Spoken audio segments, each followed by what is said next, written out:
If you want to know how to get into an Ivy League school such as Harvard or Princeton, stay with me. Hi and welcome to the Uncon School at howtobecomeaprofessor.com, the web show to learn from unconventional professors and experts. My name is Stefan and I'm your host.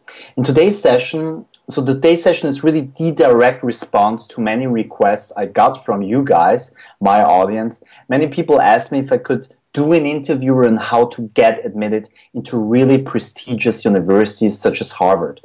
Well, I listened and here it is. For today's session, I've invited Andrew Chen. Andrew is the founder of CareerHoot.com and he's passionate about building products that solve fundamental problems. He has held roles in product management at LinkedIn and Yahoo, private equity at Huntsman Gay, and strategy consulting at McKinsey. He holds a JD from Harvard, a BA in Plan 2, and history from University of Texas, Austin, where he was elected to Pi Beta Kappa. And he was also a J. William Fulbright Scholar to China, where he shot a documentary film about rural education development.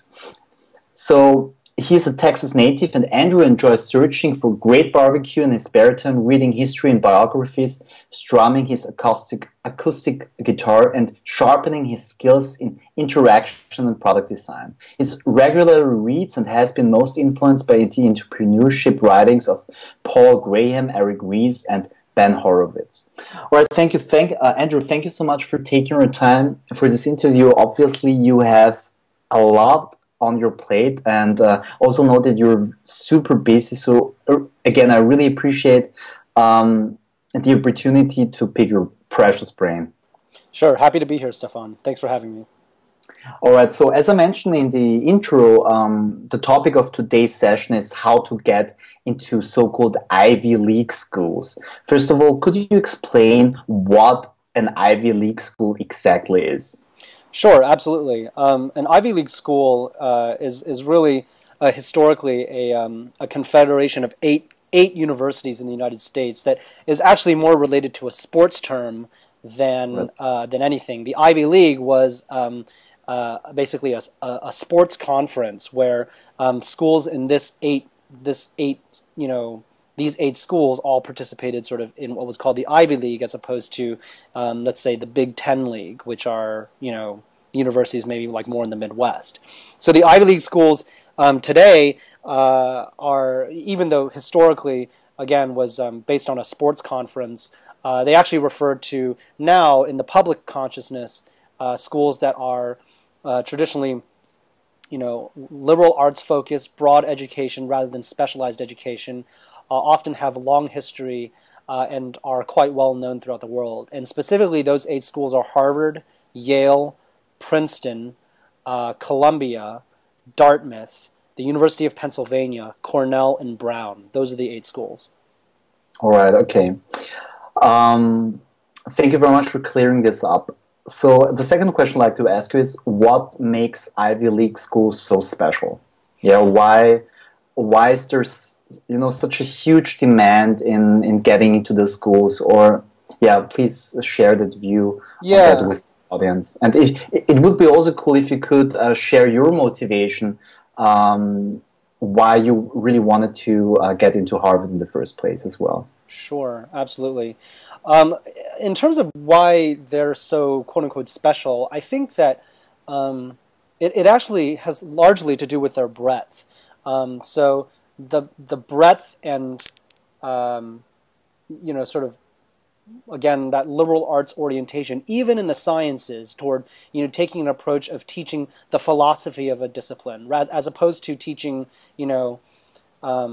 something that's very, very applied, rather than teaching something that's very, very applied, making sure that the students are equipped with a broad conceptual understanding of the underpinnings and the philosophy behind a particular discipline. So it isn't that you just simply learn applied math if you were at Princeton or something like that. You could learn that, but the foundation of that education would probably be more on the philosophy of math and conceptual math. That's really how I sort of think about the educational distinctiveness of an Ivy League education versus maybe a traditional college education or a trade school or a vocational education. It's really helping you understand and see the bigger picture and understanding sort of the broader philosophy behind a discipline that you're pursuing. I think that's one big thing to understand about what makes Ivy League educations distinctive. The second thing, I think, is just a more pragmatic reason, because there's Ivy League colleges tend to be quite well known, both in the United States and throughout the world, because there is that more recognizable, I guess, brand name. It's often easier to make a bet on, let's say, if you're looking for a job or, looking for some type of position, that if I'm evaluating somebody who came from an Ivy League, it's likely that they probably cleared some minimum level of sort of maybe intelligence or capability threshold where it's probably lower risk that the person I hire will not end up turning out to be somebody who I regret hiring, that they're actually going to be a good performer, that they'll actually work hard, that they have learned good self-discipline and study and work habits, that they'll actually be a good, productive, and successful employee, and maybe even a star employee. So I think that very pragmatic reason of that, branding, personal branding for yourself, is also what makes the experience special for people who attend schools. And I think that largely also has to do with, for good or for bad, or for whether it's fair or not, the Ivy League schools are often they are just simply wealthier. They have more resources to fund education and academic initiatives, new fields of study, special research projects, field trips, study abroad, and those kinds of experiences that greater academic resources can provide a richer, more well-rounded educational experience, which then, again, contributes to the first thing that I mentioned, which is that broader sort of philosophical underpinnings, orientation toward your education. Is that helpful? Yeah, definitely, sure. And let's go back to your own history and your biography. When did you make the decision to apply for Harvard, and why? Sure. I applied to. So I went to the law school at Harvard. So I went to Harvard Law School, and I'm a graduate of the Harvard Law School. I applied to law school, including Harvard and many others. My senior year of college, so my fourth year of college, I went to the University of Texas at Austin, as you mentioned, and studied history and an interdisciplinary liberal arts major called the Plan 2 Honors Program while I was there. And, I studied liberal arts in college, and in my last year, it is, as I sort of was reflecting on what I wanted to do next, I evaluated a number of options, and law school was one of them, and it was one of many different academic programs that I applied to. Incidentally, your viewers may be interested to know, even though I didn't attend and graduate from those institutions, I applied to and was also admitted at the Kennedy School of Government at Harvard, as well as the Master's in Philosophy in Modern History at Balliol College, Oxford. Ultimately decided not to pursue either of those tracks, but definitely have an insight into sort of how to apply to graduate programs, and even through the process, undergraduate programs at Ivy League or other, similarly situated institutions. So that was when I applied, and the context for why was that studying history, in history and literature in college, but I majored in history. You spend a lot of time reading, thinking critically about texts, writing, and those are largely many of the same skills that an attorney would use in their profession, and you certainly do those things in law school. And so law school was something that I was certainly interested in when I was in college. Didn't know a whole lot about what the job would be. Actually, I just thought the education would be interesting, and at that time, that was really the reason why I applied. Okay, awesome. All right, okay, so you went through the process, and let's dive into the meat. How can people get into an Ivy League school if they decided they really wanted to attend such prestigious school? Is there an exact blueprint in doing so, and when do people have to start preparing for the admission? Yeah, it's a good question in that it's one that a lot of people think about. If I could start at the highest level, my advice would be not to overthink it. If you optimize for getting in, you may get in, you may do all the right things and you may get in, but you may find that getting in is less of a happy event and more of a relief. And you may also find yourself, once you're in, not knowing, okay, well, now I'm in, what do I do next, you know? Instead, I think a better way to think about it is trying to just develop yourself, your personal self, to the best that you can. So if you study a particular subject, let's say, you know, you're studying the sciences and you think that the sciences are going to be helpful for you getting into an Ivy League school, the goal should not be, I am studying the sciences in order to get into an Ivy League school. Right. The goal should be, I am studying the sciences because I love the sciences. And I think that's the first principle, that Ivy League schools love to see people who are motivated intrinsically by the discipline itself or by the activity that they're pursuing itself. It's a nuanced distinction, but it's one that I think time and again comes across in the applications, that if you're seeking admission versus seeking knowledge, the way you present yourself will come across differently. So that's the first thing that I would encourage. The second thing I would just caveat is that depending on whether we're talking about undergraduate Ivy League admissions or graduate Ivy League admissions or professional school Ivy League admissions, those may have specific differences and nuanced differences in how you should present yourself. Obviously, if you're applying, say, to a PhD program, you cannot apply with the sort of free-ranging, exploratory mindset that you could apply in college, because the purpose of college is to explore and learn new things. The purpose in a PhD program, I believe, is to really focus and become an expert at one thing. So that would be a broad philosophical difference in how you would approach the application. Instead, what I would say is that no matter whether you're looking to apply to undergrad, graduate school, professional school, business school, whatever, medical school, the most important thing that I have found, both talking with many admissions officers as well as counseling many people to get into Ivy League programs, because I didn't know if I mentioned this when we were talking offline earlier, but I served as a law school admissions counselor for about 5 years, both before I went to law school, but after I had gone into Harvard Law School, as well as all throughout during law school. I advised undergraduates on how to get into basically Ivy League graduate graduate programs.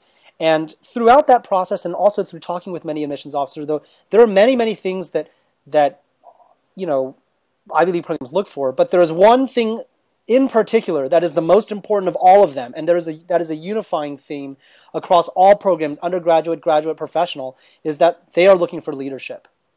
They are looking for students who ultimately will become leaders in their field. So it doesn't matter if you go and you study biology or law or chemistry or literature. They want to be able to say that this person came to study this discipline at my school and they ultimately became a leader in biology or law or chemistry or literature. They want to incubate and educate future leaders of their field, whatever that field is. Okay, so you know, if you were to go to Harvard Law School where I attended, something like 10 years after graduation, something like half or fewer of the people are actually practicing law. They're doing all kinds of other things. They're working for the government. They're running businesses. They're running nonprofits and foundations. They're running for elected office, so they hold elective office. They're professors. They're lawyers. They're all kinds of things. But there's one unifying theme throughout, which is that, not everybody, but on the whole, most people are pushing that field forward. They are leading that field. And that doesn't mean necessarily being president of the United States, as Barack Obama is, but it could mean leading an organization or being a thought leader and writing a lot of ideas and journal articles that then push the thinking of the field forward. So the one thing I would say, I mean, we can get into specifics about particular programs if it's helpful for your viewers or if you like, but the one thing, if I could leave any takeaway, is try to focus on rounding out your own personal knowledge and self rather than optimizing for admission, and try to think about, like, what are ways that you can be a leader of that field, and what are the things that you need to do to be seen as a leader of that field, and to be on the momentum, have the momentum of being a leader in that field. Okay, awesome. That's really inspiring. I mean, could we dig a little bit deeper into the first principle, right? Becoming a better person or the best version of yourself in general, right? I mean, are you referring to those, to those activities, those non-academic activities, right, that are so kind of very particular and specific to the American context, I believe, or is it something like that the admission office or the council sees that you have done something besides just acing tests and so forth? Is that important, or what do you mean exactly by becoming the best version of yourself? Yeah. So I specifically do not mean acing all your tests and having a perfect GPA. Those things are nice and they're helpful, and it's important to show that you can succeed academically, but they are not what they are. I would say they are neither necessary nor sufficient. Okay. That being said, if you have bad grades or bad test scores, you're probably not going to get in, because there is a minimum threshold that you have to clear in terms of like a grade point average, or SAT or ACT or LSAT or MCAT or whatever, in order just to get in. Because if they have concerns or worries that you cannot even successfully complete the course material in the program, then you don't even get to the question of whether you can be a leader in the field, because you can't even keep up with the normal work. So I want to be clear that there is a minimum threshold, but many people will meet that threshold. It is not necessary to have perfection in your grades. Obviously, if you think about it, Harvard, Princeton, Yale, all these places could easily fill their classes just with people who had perfect grades. Okay. What I do mean also, I want to step back. So one thing I don't mean is having perfect grades necessarily, although that helps. I also do not mean, showing that you've done lots and lots of extracurricular activities, because often you will find candidates who have great grades and they did 19 different extracurricular activities, which, as you mentioned, is maybe more particular to the American context. But it's not as if they were particularly distinguished or held leadership roles in any of them. It just shows that they were stretched across a lot of different activities. And in those situations, I think it's quite natural for an admissions officer to say, okay, I see that you've done a lot of things, but everybody only has 24 hours in the day. How substantive or meaningful were you able to get involved in any one of those things? And do I really believe you have that commitment to be a leader in a field, whatever that field may be, if you don't necessarily know how to prioritize your time and spend your time in the places where you believe you will have the most impact? Okay. Excuse me. Pardon me. So I don't mean perfect grades. I don't mean doing a lot of extracurriculars. What I do mean is spending your time focusing on a few core things that you're actually deeply passionate about.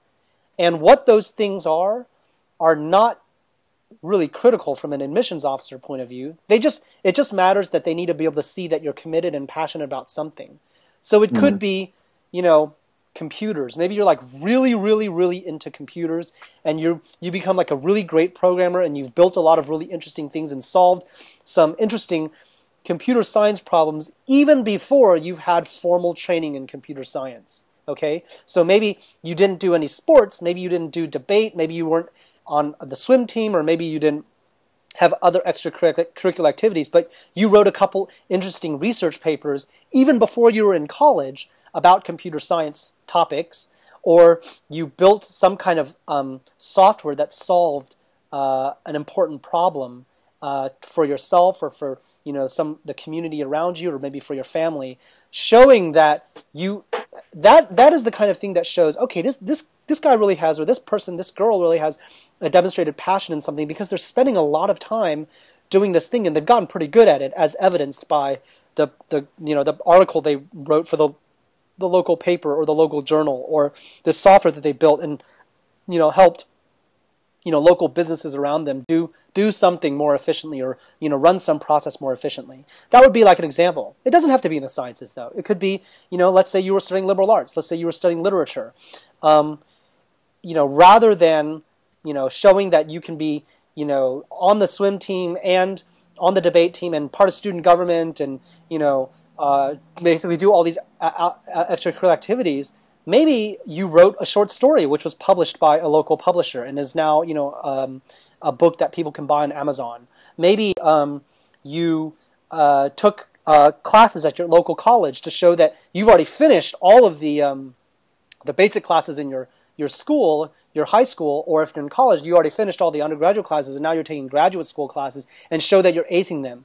Maybe you published some, literary criticism type of paper with a professor that you didn't take classes from, but you just got to know because you were so interested in the topic. Or maybe it's that you wrote for as a guest columnist for your local newspaper, and even though that's not necessarily reading Shakespeare, it shows that you are in the mindset of writing and in the mindset of what literature is about. It's these kind of things that I would say you take a core discipline that you're interested in and then build a theme around your activities focusing around this. Maybe it's that you join your local literary society, or you led a literary organization in your school, and you became the president, and you were president for 3 years. That shows continuity and consistency throughout a single activity, and it also shows that you have the ability to step up to a leadership role and stay in a leadership role over time, that people see you as a leader and that you're doing the kind of things that advance the field forward. Is that a good sort of overview of the types of things that I think are to answer your question, that demonstrate that commitment and passion? Right, definitely. I mean, interestingly, the first two principles or core advices, being passionate about something and showing leadership, even if you're in graduate school or following a PhD program, pursuing a PhD program, these two principles or kind of advices they seem to be really tightly intertwined with each other, isn't it? Right? And that's really inspiring to hear. Yeah, all right, our time is almost up already, but there is one last thing I'd like to ask or talk about.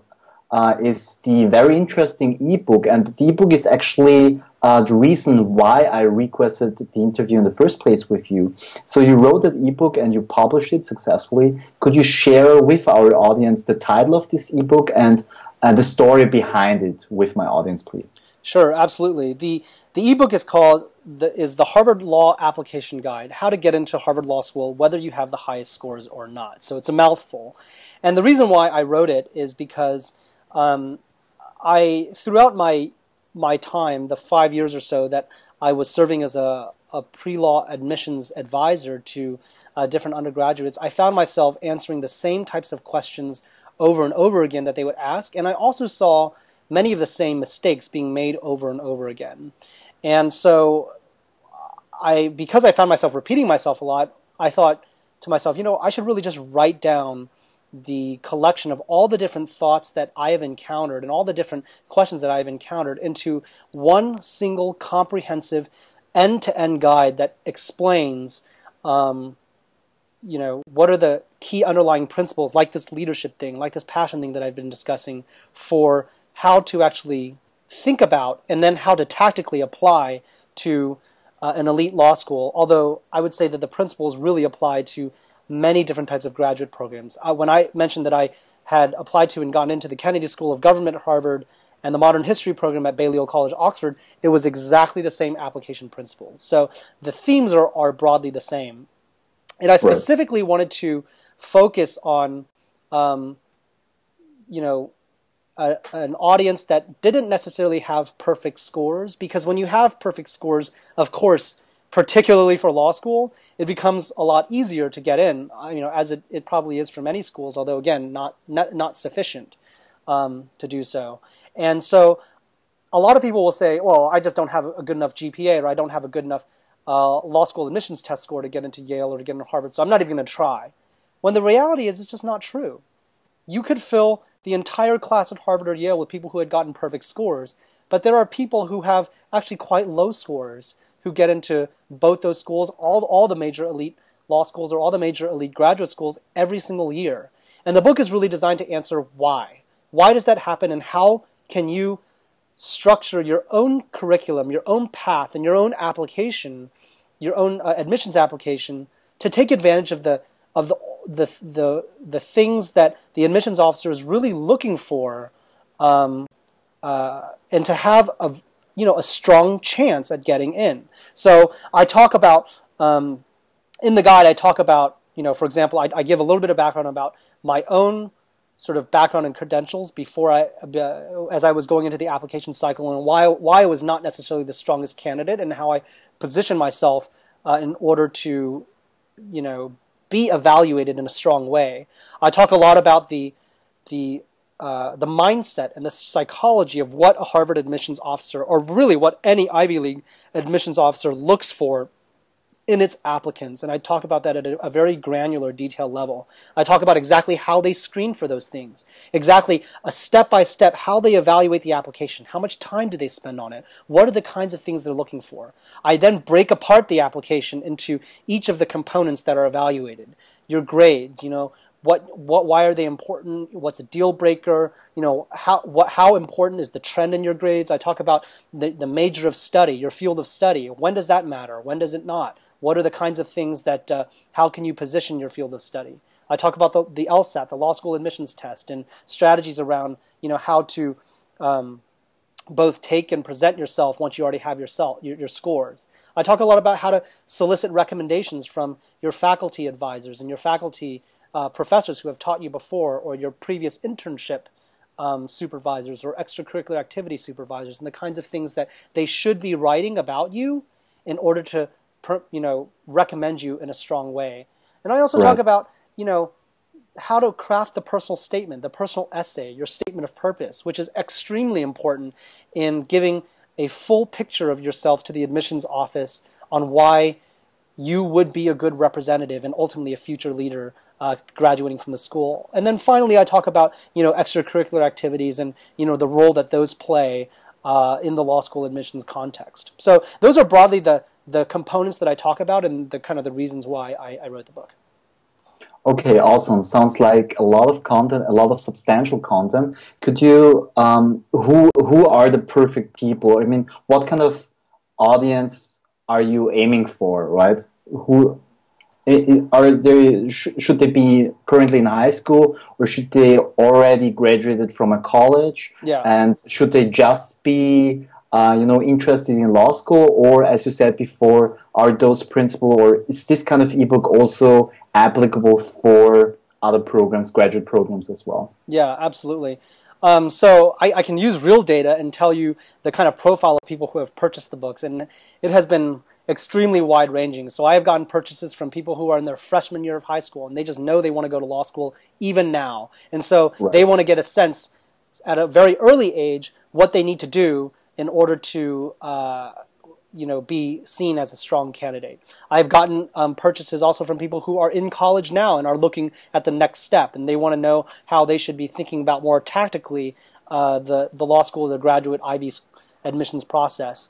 I've also gotten purchases from people who have already graduated from college, and they've been in their career for a few years, and they're looking for a career change. Maybe they've done something and they want to try something new, and they'd like to go back to school to do that, and they're looking for, having been out of an academic context for a while, they're now looking for, how to get back in. Finally, I've gotten purchases from middle-aged, even older people who are really thinking about, they don't necessarily need to go back to law school, but they've probably accomplished something already throughout their lives that they can afford to take a break. Maybe they've made a little bit of money and they can afford to take a break, and are thinking about maybe an academic or educational experience that could be enriching, or they're buying for their kids. I've actually gotten purchases from parents who are buying for their kids because they want to know how to maybe guide or parent their kids to set them up for success. So it really applies to a range of different types of life situations, and I would say that it's particularly useful for people who believe that their own grades and scores, for some reason they think maybe they don't quite have the scores or grades to get in, and I sort of systematically show them why it's not so clear cut, and why even if you don't have perfect scores, it is possible definitely to get in. Although, certainly people who have strong scores have also purchased the book as well. Okay, awesome. Andrew, thank you so much for providing so much value to the Uncon School. If you guys are as impressed as I am about Andrew and you are also thinking of applying for law school at Harvard or any other Ivy League school, please check out his ebook. I'm going to include the specific link to the ebook below the video, so please definitely check it out. And again, thank you very much for watching. And if you guys liked that video, then please subscribe to our YouTube channel and check out howtobecomeaprofessor.com. All right, that's it. Andrew, thank you so much. So the next steps will be we're going